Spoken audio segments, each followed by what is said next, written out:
Jangan risau bila tuan-tuan bagi sedekah, bagi wakaf, Allah jamin rezeki tuan-tuan takkan kurang. Rezeki tuan-tuan takkan kurang. Antara benda yang Allah bagi cash, bukan pahala setakat abad di akhirat, dunia dapat siap dah, ialah sedekah. Tuan sedekah je dunia dapat dah, akhirat apatah lagi.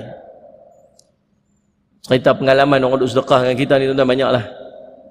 Ada satu company yang saya jumpa buat 1000 biji rumah, sekupang pun loan tak buat. Saya tanya, macam mana boleh buat macam ni?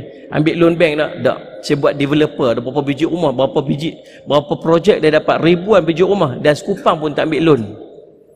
Saya tanya, macam mana dia buat bisnes macam ni, tak ambil loan daripada bank? Tak ambil langsung, Ustaz. Ambil loan pada siapa? Daripada Allah. Macam mana? Lagi sedekah, lagi Allah bagi. Lagi sedekah, lagi Allah bagi. Pertama sekali pengalaman saya betul-betul dengan dia, dia sedekah RM5,000 untuk Quran. Saya buka sekolah waktu nak beli Quran 30 biji, saya kata saya nak beli Quran. Tuan nak wakaf Quran tak? Dia kata, Ustaz nak duit kau, Ustaz nak Quran? Ikutlah. Kalau bagi Quran saya guna Quran, kalau bagi duit saya boleh guna yang lain-lain sama lagi. Agak-agak dalam berapa ratus Ustaz nak? Saya kata dalam 300. Tak apa, panggil kerani dia, Ustaz tolong tulis cek kat Ustaz, tulis berapa? 5,000. Saya minta 300 dapat 5,000. Kalau saya tahu tu saya minta 1,000, kau dapat 10,000. Subhanallah tuan-tuan, salih alaihi Muhammad, tuan-tuan, tak berapa lama lepas tu dia telefon balik, dia kata jumpa minum dekat Shah Alam. Dia kata, Ustaz tahu tak apa jadi? Satu projek yang saya tender yang dah rejected. Saya nak owner projek tu kepada kerajaan dan dah di reject, dah tutup file dah, simpan dah, rejected, tutup, simpan dah. Tiba-tiba dia boleh panggil balik pengarah-pengarah mesyuarat dan owner balik dekat saya daripada 15 juta projek kepada 30 juta. Bukan setakat dapat, bukan setakat approve, tapi ganda. Ustaz, berkat sedekah. Nak cerita, bila tuan-tuan buat sedekah, Allah akan bayar cash di dunia ni. Kadang-kadang kita duk nilai, bila kita dapat ni atas duit.